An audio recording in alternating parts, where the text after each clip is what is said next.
In this video, I will be showing you how to enable spell check on AOL Mail account. To enable spell check on AOL Mail, follow the steps till the end of the video. First of all, open a web browser on your computer or your mobile device. Now type in mail.aol.com and search.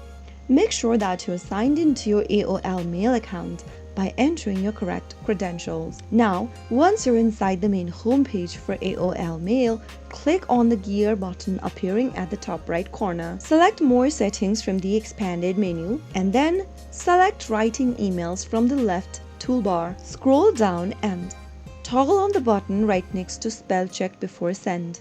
Once you ensure that this button is turned on and turned blue, you can now get back and write a new email.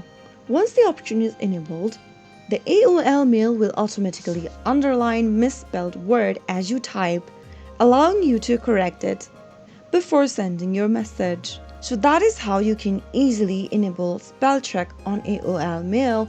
If you found the video to be helpful, go ahead and give us a thumbs up. Don't forget to subscribe to the channel by hitting the subscribe button.